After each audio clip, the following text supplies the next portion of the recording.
सीधे रुख करेंगे विधानसभा का, क्या कुछ कहने शिक्षा मंत्री, सुनते हैं। विज्ञापन को निरस्त नहीं किया गया है, बल्कि उक्त योजना आदेश दिनांक 14/11/2022 के द्वारा आगामी आदेशों तक स्थगित की गई है। उक्त आदेश की प्रति परिशिष्ट ख पर संलग्न है। 2 जी नहीं, वर्तमान में उक्त योजना में SC/ST के अभ्यर्थियों हेतु सीटें आरक्षित कर पुनः विज्ञापन जारी करना विचाराधीन नहीं है, क्योंकि पूर्णतया अस्थायी रूप से शिक्षण कार्य हेतु गेस्ट फैकल्टी के रूप में प्रति कालांश एवं न्यूनतम अवधि तक सेवा में लिए जाने के कारण वित्त विभाग के परिपत्र दिनांक 30 मार्च 2021 में आरक्षण संबंधी प्रावधान नहीं रखे गए हैं। उक्त परिपत्र की प्रति परिशिष्ट ग पर संलग्न है। क्या ये सही है कि कार्मिक विभाग के आदेश 20/1/2023 को प्रदेश में सभी संविदा की भर्तियों में आरक्षण का प्रावधान लागू किया गया है? उसी आदेश की तर्ज पर क्या शिक्षा विभाग में भी गेस्ट फैकल्टी अध्यापकों की नियुक्ति में आरक्षण लागू करने का विचार रखती हैं? यदि हाँ तो कब तक, नहीं तो क्यों नहीं? तीसरा अलग प्रश्न हो गया है, तो एक एक प्रश्न पूछो। पूरे प्रश्न पूरे पूछ लो एक बार में। पूरे पूरक क्वेश्चन नहीं, आपने एक अलग प्रश्न पूछा, उसका प्रिंट करके नंबर आ जाए। बाप माननीय मंत्री जी। अध्यक्ष महोदय, जैसा मैंने बताया है कि ये जो गेस्ट फैकल्टी के लोग कोई 1 कालांश के लिए, कोई 2 कालांश या 3 कालांश के लिए रखे गए हैं, इसके बारे में वित्त विभाग ने परिपत्र जारी किया है। उसकी कॉपी परिशिष्ट ग पर मैंने लगा दी है। इसमें कॉलेज एजुकेशन वगैरह में भी वर्षों से ये काम विद्या संबल योजना के अंतर्गत चल रहा है। उसमें पर पीरियड कोई 300 रुपये, किसी में 350 रुपये देते हैं, और उसमें भी मैक्सिमम अमाउंट है। इस कारण से इसमें, और फिर जैसे अभी रीट की भर्ती होगी, टीचर्स आ जाएंगे तो वो हट जाएंगे। केवल स्टॉप गैप अरेंजमेंट है, इसके कारण इसमें आरक्षण संभव नहीं है। और ये 1.5 महीने, कहीं 2 महीने किसी व्यक्ति का स्थानांतरण होकर वहाँ आ गया तो वो व्यक्ति हट जाएगा। बिल्कुल अस्थायी रूप से प्रति कालांश रखने का प्रावधान था। इस कारण से इसमें जो वित्त विभाग का परिपत्र है उसमें स्पष्ट लिखा हुआ है कि इस कारण से इसमें आरक्षण संभव नहीं है। भर्तियां इस बार संविदा पर इस तरीके से संविदा पर ली जाती है। बहुत सारी भर्तियां पहले भी ली गई थी, उसमें लगातार वो क्रम चलता रहता है, उनको हटाया नहीं जाता, और फिर बाद में अस्थायी की मांग भी वो लोग करते हैं। तो उस संदर्भ में फिर ST/SC के आरक्षण पर कुठाराघात होता है और उनकी सीटें इन पदों से भरी हुई होती है। इसलिए उनको मैं आपसे पूछना चाहूँगी कि खंड 2 में आपने बताया कि वित्त विभाग में परिपत्र दिनांक 30/3/2021 में आरक्षण का प्रावधान नहीं रखा गया है, तो क्या ये SC/ST वर्ग के हितों के खिलाफ नहीं है? क्या ये सरकार उक्त परिपत्र में संशोधन करने का? अब एक मिनट, संविदा का रिजर्वेशन का प्रश्न अलग है, ये गेस्ट फैकल्टी का रिजर्वेशन का, 2 चीजों में कंफ्यूज कर रहे हैं आप माननीय मंत्री, माननीय कटारिया जी। विद्या संबल योजना जो स्थायी पोस्ट है और जो खाली है उन पर ही लगाए जाने का प्रावधान है। और आपने 4/10/22 को एक आदेश निकाला था कि आपको 4 तारीख तक, फिर 17/10 को इसमें अमेंडमेंट करके आपने इसको 7/11 तक एप्लीकेशन देने का आधार दे दिया, और उसके आधार पर बच्चों ने एप्लीकेशन दे दी। वो कितनी बड़ी संख्या में कहाँ आई थी, और उसको आपने 14 तारीख को इसको स्थगित किया। तो 14/11 को स्थगित, अभी अपन फरवरी में आ गए हैं, 4 महीने तक इसके ऊपर निर्णय नहीं करना, एक तो स्थगित किस कारण से किया, और इसके कारण से कितने प्रार्थना पत्र लोगों का आए हुए आज की तारीख में वेटिंग में पड़े हुए।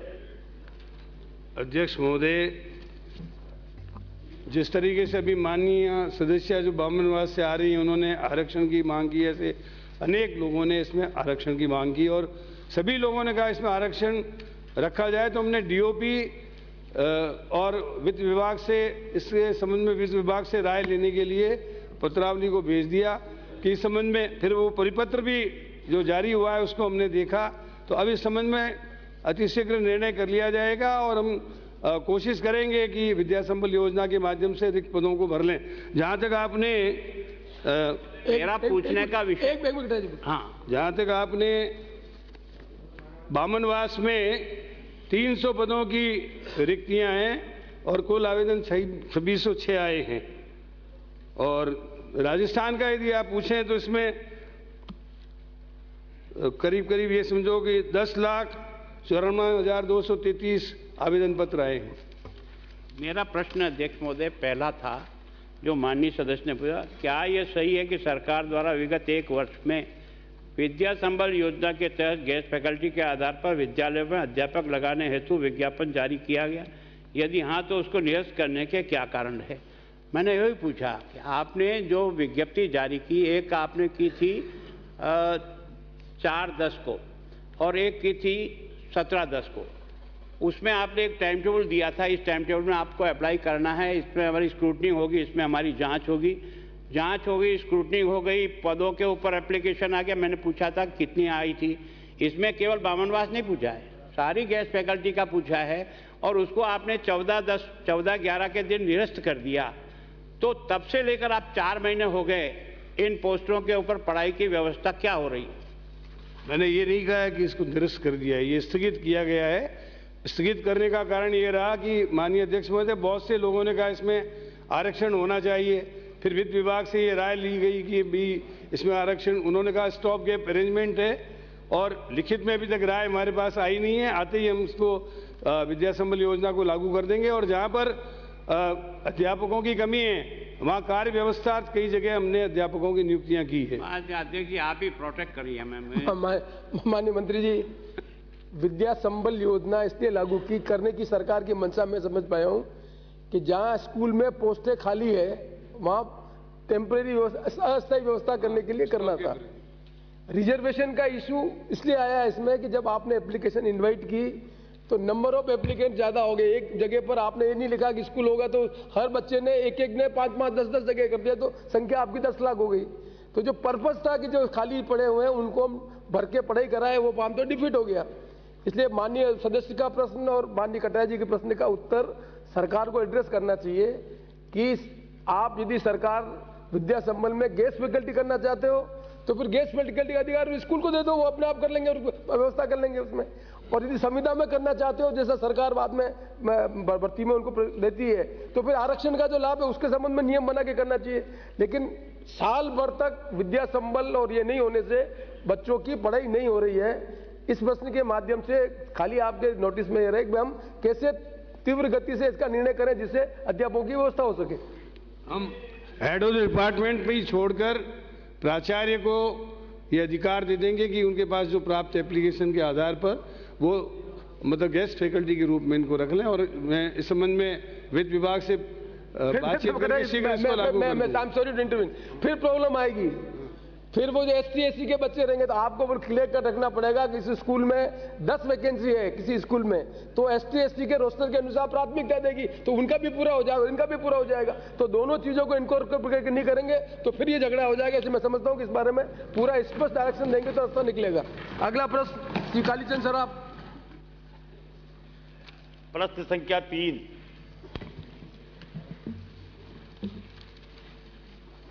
अध्यक्ष महोदय, प्रश्न का नंबर 1। जी हाँ, माननीय विधायक महोदय द्वारा अपने पत्र दिनांक 9/3/22 को मुख्य कार्यकारी अधिकारी जिला परिषद जयपुर को उक्त कार्य की अभिशंसा की गई। इस अभिशंसा के क्रम में मुख्य कार्यकारी अधिकारी जिला परिषद जयपुर ने 16/3/22 को नगर निगम जयपुर को कार्य की तकनीकी रिपोर्ट भिजवाने हेतु पत्र लिख दिया। यानी कि 1 महीने के अंदर अंदर जिला परिषद के सीओ नगर निगम को पत्र लिख दिया। तकनीकी रिपोर्ट भिजवाने के लिए पत्र लिखा। इस संबंध में नगर निगम के द्वारा 12/4/22 को तकनीकी रिपोर्ट और भू स्वामित्व की रिपोर्ट जिला परिषद कार्यालय को प्रेषित कर दी गई। इसके पश्चात नगर निगम के द्वारा 16/5/22 को तकनीकी स्वीकृति जारी कर दी गई।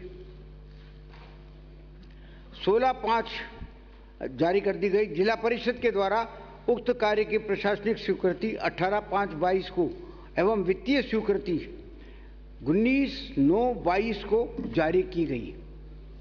ये जरूर 4 महीने के डिले के बाद जारी की गई है। वित्तीय स्वीकृति, प्रशासनिक स्वीकृति जारी हो गई। प्रश्न का संख्या 2, जी नहीं, मुख्य कार्यकारी अधिकारी जिला परिषद से उक्त कार्य की स्वीकृति प्राप्त होने के पश्चात कार्यकारी एजेंसी जयपुर नगर निगम ग्रेटर द्वारा नियमानुसार निर्धारित प्रक्रिया के तहत में 16/1/23 को निविदाएं जारी कर दी गई। 5 महीने बाद कर दी गई, उस जिसे खोलने हेतु 30/1/23 को 23 नियत है। निविदा खोलने के उपरांत यथासंभव कार्य शीघ्र करवा दिया जाएगा।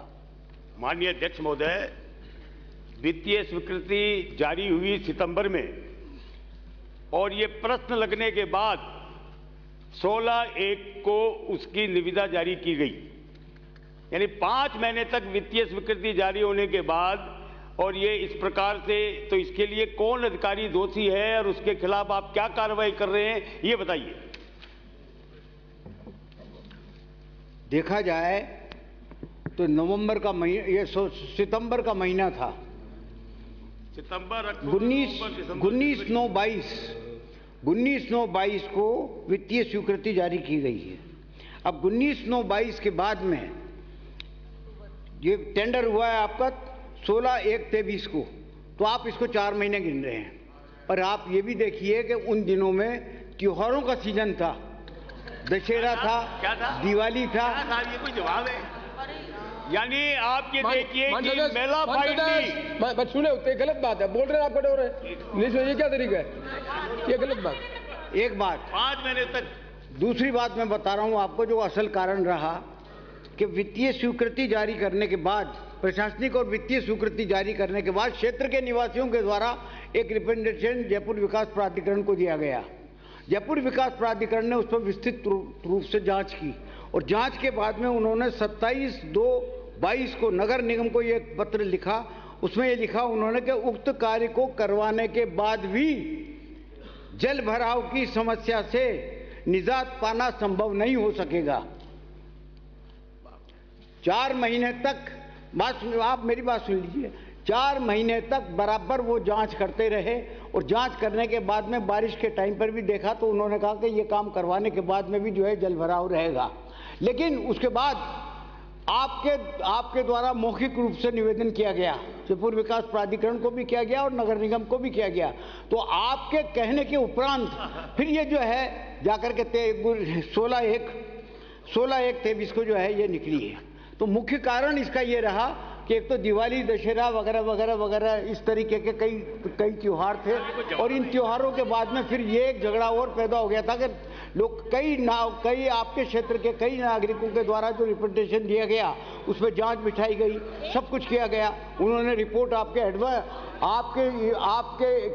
एडवर्स उसमें जो उन्होंने रिपोर्ट दी, लेकिन उसके बाद में भी आपने मौखिक रूप से निवेदन करने के बाद भी ये काम चालू किया गया। तो इसमें कोई किसी प्रकार की डिले नहीं है। माननीय अध्यक्ष महोदय, नगर निगम का काम है कलवट डालने का, बॉक्स डालने का, इसमें जेडीए कहां से आ गया? नंबर 1। दूसरा, यदि नगर निगम को ये फिजिबल नहीं लगा तो उन्होंने तकनीकी स्वीकृति क्यों जारी की? तकनीकी स्वीकृति जारी करने का मतलब ये था कि ये काम फिजिबल है और ये होना चाहिए। मेला फाइडली, मैं आपको ये फिर बता रहा हूं, इसको मेला फाइडली रोका गया 5 महीने और वहां ये कहा गया एक एएन के द्वारा वहां के नागरिकों को कितना ही जोर लगा लो, कितना ही पैसा दे लो, मैं इस काम को किसी हालत में नहीं होने दूंगा। तो मैं आपके अनुरोध करना चाहूंगा कि ऐसे नकारा और निकम्मे एएन को बर्खास्त करो और उसके खिलाफ कार्रवाई करो। आप अगर लिखित में ये दे देंगे कि साहब इस तरीके से कोई जेईएन की गलतियां हुई है, मैं बता रहा हूं आपको, तो उसकी मैं जांच करवा लूंगा। आप ये देख रहे हैं 5 महीने वित्तीय स्वीकृति जारी नहीं। माने शराब साहब सीनियर आदमी हो, मैं प्रश्न, मंत्री खड़े और आप खड़े हो जाते हैं, आप उत्तर तो सुनने नहीं चाहते, अपनी बात को रिकॉर्ड करना चाहते हैं, ये गलत बात है। आप सुनो से अपनी बात सुन पा रहे हो।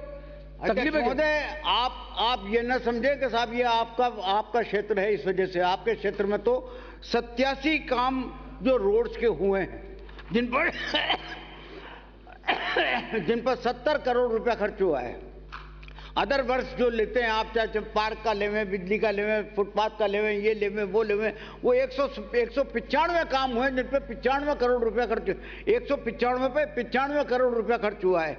और 15 प्रोजेक्ट आपके यहाँ चल रहे हैं जो कि 1142 करोड़ रुपए के प्रोजेक्ट चल रहे हैं। इस प्रकार से कुल मिलाकर के 1308, आप ये पार्शलिटी का आरोप मत लगाइए।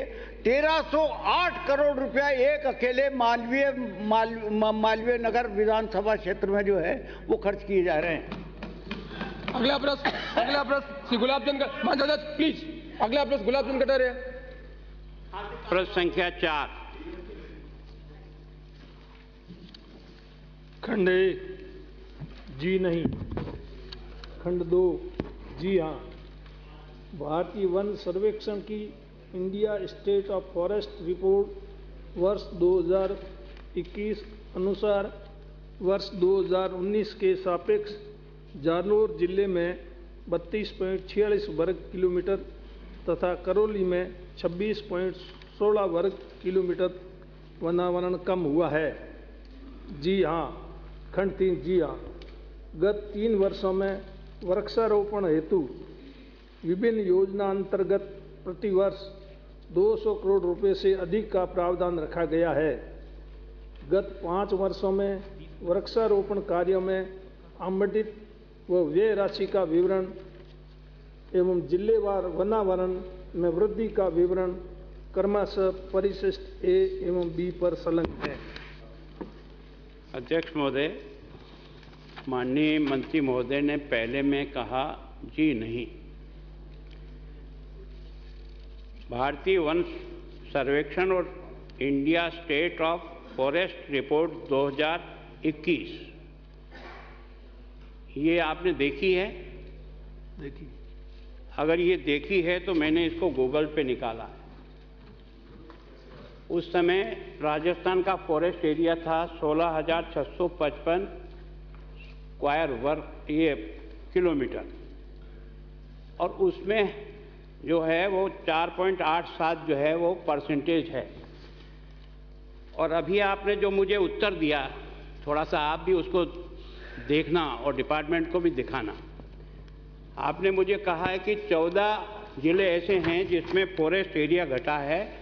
मैंने इसको एक एक को नोट किया और आपका उत्तर भी बिल्कुल इससे मैच खा रहा है कि जिस जिले में आपका ये जो कम हुआ है, जालौर में -32 स्क्वायर किलोमीटर आपने माना। इसी तरह से आपने करौली में भी माना -26, और ये भी माना कि 14 जिले में फॉरेस्ट एरिया कम हुआ है इस रिपोर्ट के तहत, और ये सारा मिला करके 106.78 वर्ग किलोमीटर कम हुआ है। और आपका जो 19 जिले में जो बड़ा है वो बड़ा है 132.23 वर्ग स्क्वायर किलोमीटर। इन दोनों को बाकी निकालने के बाद 26 मतलब वर्ग किलोमीटर एरिया आपका फॉरेस्ट का बड़ा है। तो जब आपके पास एरिया, टोटल एरिया जो गूगल पे निकला है वो 16,655 है, तो ये जो 26 किलोमीटर का जो एरिया बड़ा है ये 0.9 से भी कम है कि नहीं है, ये बताइए। पहला प्रश्न। दूसरा, आपने अभी एक फिगर हमको इसमें दिया है कि आपने इन 5 वर्षों में कितना पैसा खर्च किया है। इस पर आपको कुल आवंटित राशि हुई थी 1342 करोड़ रुपया 5 साल में, और आपने 1226 खर्च कर दिया।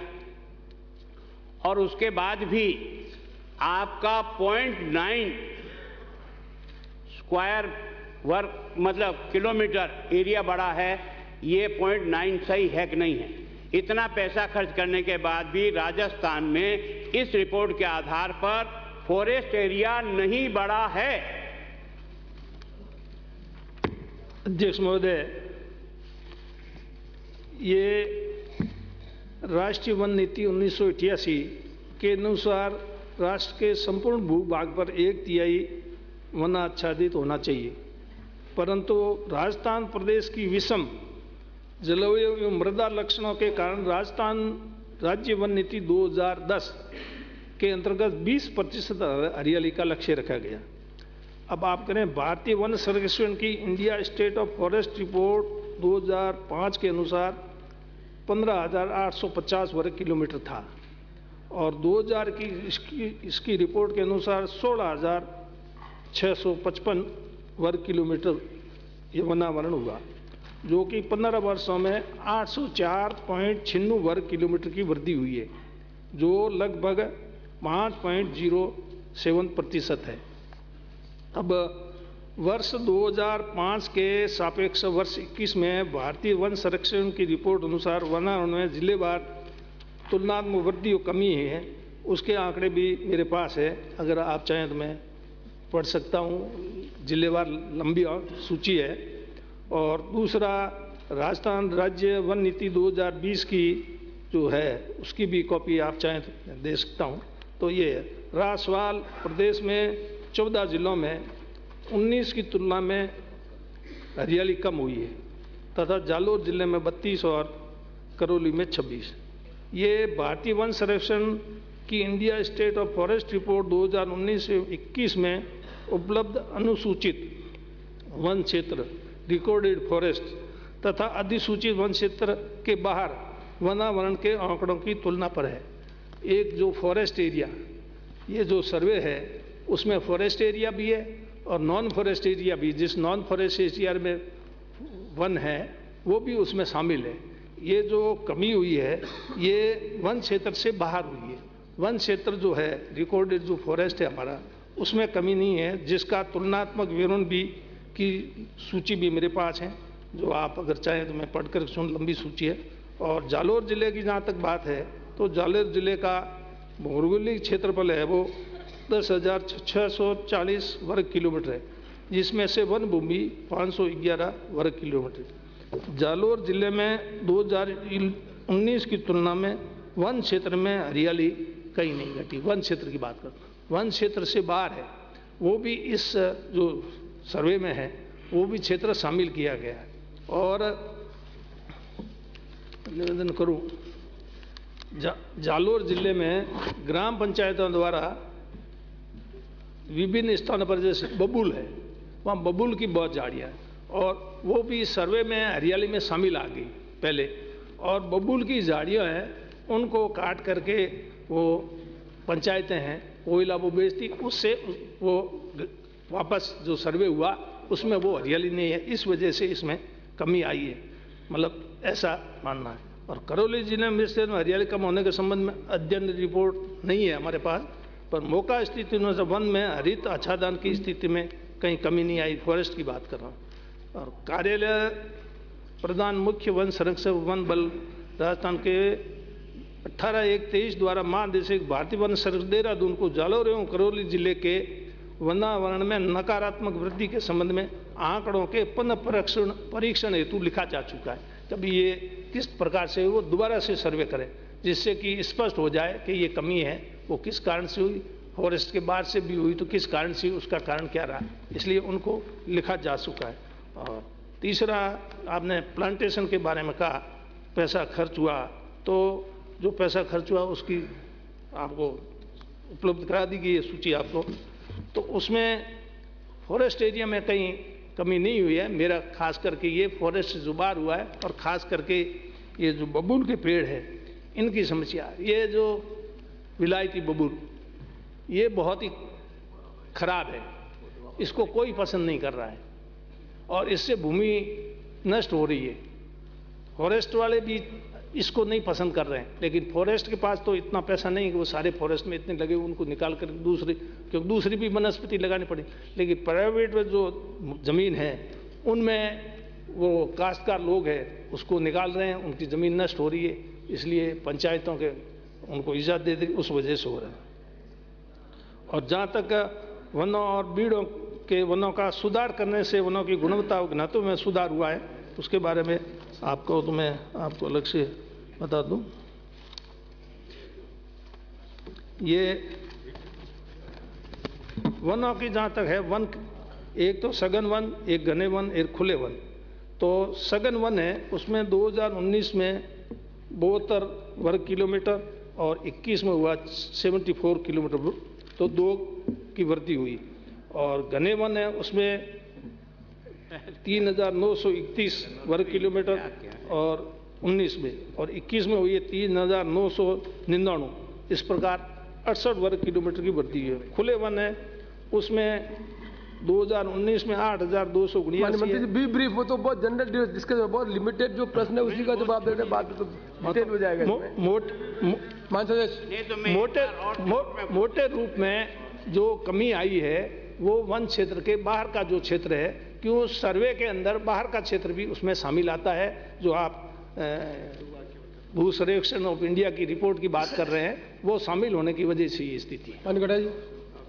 अध्यक्ष महोदय, मैं बहुत नम्रतापूर्वक कह रहा हूं कि जो फॉरेस्ट रिपोर्ट 21 की आई है वो 15 वर्ष की है।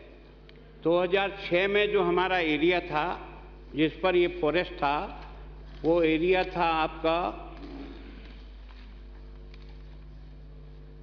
4.86% टोटल जो आपका एरिया था। 15 साल के बाद आपके इतने सब प्रयत्न करने के बाद केवल 0.9% फॉरेस्ट एरिया बढ़ा है और उस पर आपके 1200 से अधिक करोड़ रुपया खर्च हुआ है। 1% भी नहीं, 0.9% ही एरिया बढ़ा है। तो ये आपके विभाग की तस्वीर को जनता के बीच में रख रहा है। कृपा करके इस ऑथेंटिक कागज को देखने के बाद डिपार्टमेंट से पूछताछ तो करो कि आखिर ये हो क्या रहा है। ये आप 0.9 की कह रहे हो,